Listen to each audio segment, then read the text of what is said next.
When it comes to Jeffrey Epstein and those millions of pages of documents, we would not be here today without the women who stood up publicly to speak out about what they experienced.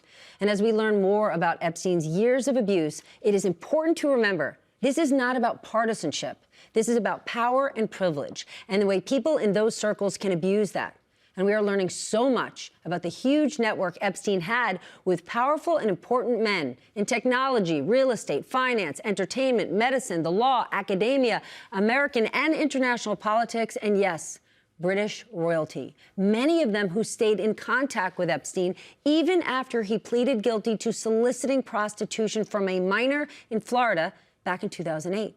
The emails I'm about to take you through happened after that.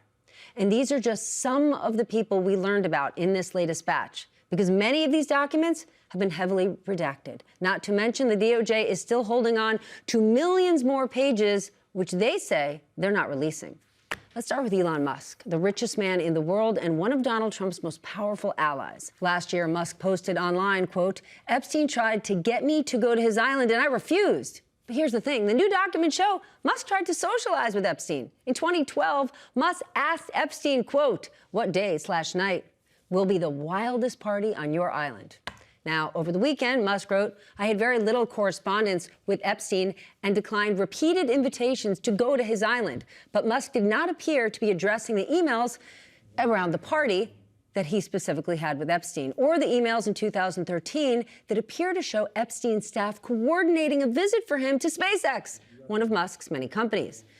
Then there's Steve Tisch. He's a film producer and co-owner of the NFL's New York Giants. Tisch is mentioned more than 400 times in the new files.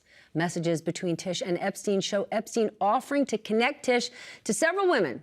In one 2013 exchange about a woman, Tisch wrote, quote, "Pro or civilian?" Yeah, that's what he wrote. In a statement from the Giants, Tisch said in part that he only had, quote, "brief association where we engaged emails about adult women." He had to clarify adult women and other topics. He said that he never took Epstein up on, quote, "any of his invitations and never went to his island. As we all know now, he was a terrible person and someone I deeply regret associating with," end quote. Dr. Peter Attia, that's a new name for a lot of people, the celebrity longevity influencer, appears in the files more than 1,700 times.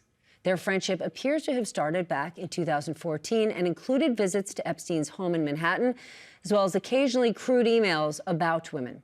In 2015, Attia wrote, "The biggest problem with becoming friends with you, the life you lead is so outrageous, and yet I cannot tell a soul." This week, Attia published a lengthy apology on social media, calling some of his emails embarrassing, tasteless, and indefensible. He also stressed that he was not involved in any criminal activity. Next, Andrew Mountbatten Windsor, the man formerly known as the United Kingdom's Prince Andrew. His name appears several hundred times in these new documents. That includes an invitation for Epstein to have dinner at Buckingham Palace in 2010, and photos that appear to show Andrew kneeling over an unidentified woman who's lying on the floor. He has long denied any wrongdoing. Then there's Brad Karp, the longtime chair of Paul Weiss, one of the biggest and most prestigious law firms in America.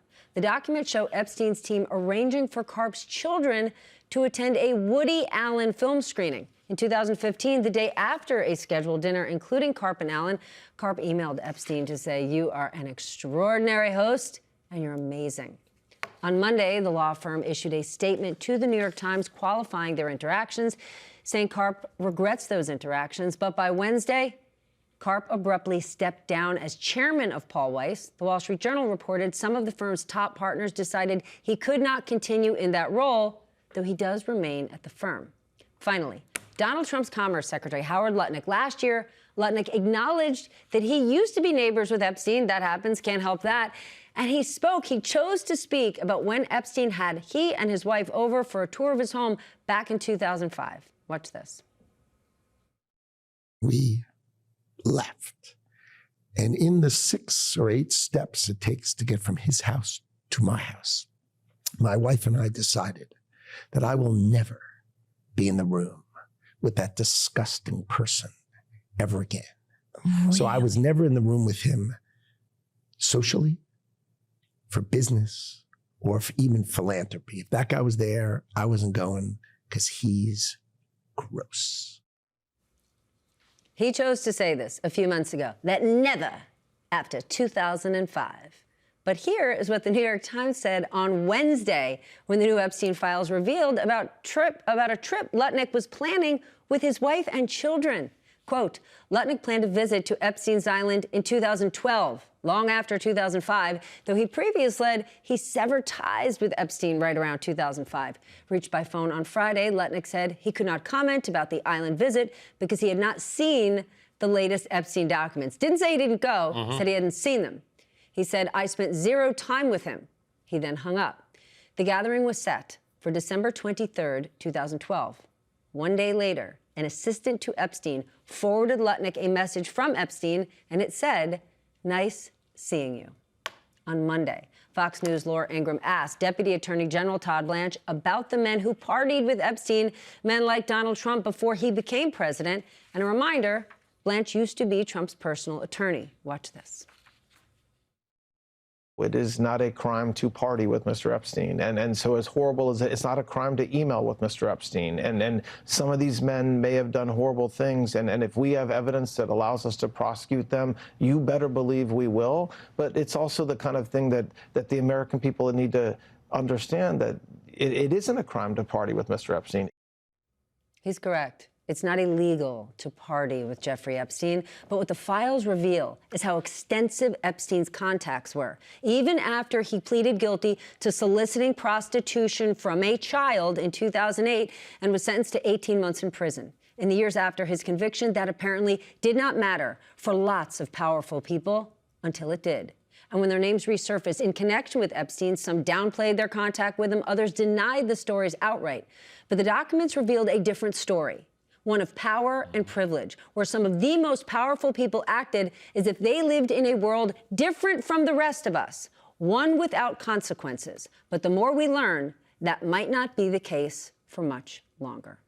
It's an incredible story. And when you realize that Epstein didn't really seem qualified for the financial advice and money management services that he was performing for people, it begs the question, why were all these people so all over Jeffrey Epstein after he was convicted, after it was known what he did, after he was sentenced?